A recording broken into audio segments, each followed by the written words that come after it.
Kuna huyu jamaa anaitwa Lagat. Umejaribu kumuosha. Every time unamsanitize. And it is so unfortunate that mnatumia mpaka the official pages za government, za polisi. Easter, yeye ndiye anaongea huko. Oh, happy Easter. Christmas alikuwa huko. Hii Women's Day alikuwa huko. Mpaka unashindwa mpaka polisi hakuna women. Mujaribu aje kumuosha. Damu ya Albert Ojwang. Hiyo will always squarely lay it down on him. He was the main complainant. And if this was a functional country, mtu kama angekuwa ameresign kitambo na ameprosecutiwa,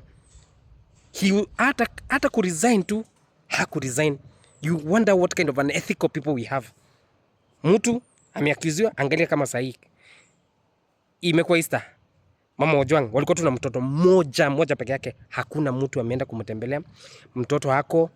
You can imagine how painful it is. Sometimes money is not everything, but kukua tu na that respect for life and dignity is the most important. Na hiyo ndio inatukasirisha na serikali.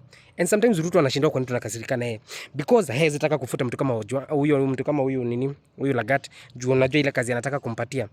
And mfanye aje ama mfanye, there's a true God in heaven. Sisi hatuna nguvu, hatuna nini, but the true God of justice will fight.